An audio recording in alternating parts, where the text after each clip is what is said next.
চিরসখা ধারাবাহিকের আজকের পর্বের কাহিনী শুরু হয় বিয়ের লগ্ন ঘনিয়ে আসার টান টান মুহূর্ত দিয়ে, যেখানে কোয়েলের বাবা স্বতন্ত্রের কাছে এসে অনুরোধ করেন পাত্রকে বিয়ের মণ্ডপে নিয়ে যাওয়ার অনুমতি দিতে। স্বতন্ত্র সম্মতি দিতেই বাবিল বিরক্ত ও ক্ষুব্ধ মনে গটগট করে মণ্ডপে গিয়ে বসে পড়ে।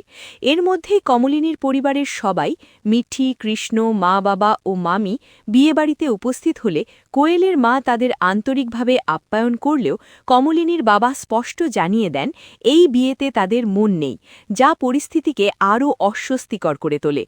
কাকামণির কথায় বোঝা যায় এই বিয়ে যে জোর করে হচ্ছে তা সবাই জানে, আর মিঠির স্পষ্ট ও নির্ভীক কথাবার্তা সেই উত্তেজনাকে আরও বাড়িয়ে দেয়। ঠিক তখনই দেখা যায় বিয়ের লগ্ন পেরিয়ে যাচ্ছে, অথচ কোয়ের কোথাও নেই। বন্ধুরা ও পরিবারের লোকজন ঘরে ঘরে, আশ্রম থেকে ওয়াশরুম পর্যন্ত খুঁজেও তাকে না পেয়ে বিয়েবাড়িতে চরম বিশৃঙ্খলা সৃষ্টি হয়। অন্যদিকে এক ঘরে দেখা যায় মিছিল কোয়েলের দেওয়া শাড়ি ও গয়না পরে সুন্দরভাবে সেজে বসে আছে, যেখানে কর্চি এসে তার সঙ্গে কথা বলে এবং বোঝা যায় কোয়েলের ইচ্ছেতেই মিছিল বিয়েতে এসেছে।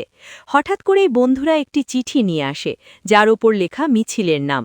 কাঁপা হাতে চিঠি খুলে মিছিল জানতে পারে কোয়েল বাড়ি থেকে পালিয়ে গেছে এবং চিঠিতে সে নিজের মনের সব কথা লিখে গেছে।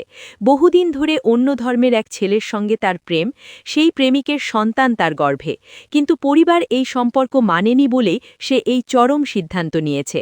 কোয়েল আরও লিখেছে বাবিল যে মিছিলকে ভালোবাসে তা সে জানত, তাই ইচ্ছাকৃতভাবেই বাবিলকে বিয়ের পাত্র হিসেবে বেছে নিয়েছিল, যাতে বিয়ের আয়োজনের সুযোগ নিয়ে সে নির্বিঘ্নে পালিয়ে যেতে পারে, এবং শেষ পর্যন্ত সে তার পরিকল্পনায় সফল হয়েছে।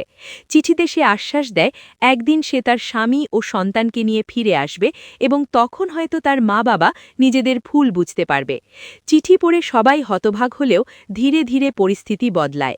কোয়েলের মা বাবা মেনে নেন যে এখন বাবিল ও মিছিলের বিয়েতে তাদের আর কোনো আপত্তি নেই। স্বতন্ত্র পুরো ঘটনা কমলিনীকে জানালে সে আনন্দে ভরে ওঠে এবং অবশেষে সেই বিয়ের মণ্ডপেই বাবিল ও মিছিলের শুভ দৃষ্টি থেকে শুরু করে সব নিয়ম মেনে বিয়ে সম্পন্ন হয়। সিঁদুরদানের সঙ্গে সঙ্গে দীর্ঘ টানাপড়নের অবসান ঘটে এবং দুজনের মুখে হাসি ফুটে ওঠে, যা দেখে পুরো বিয়েবাড়ি আনন্দে ভরে যায়।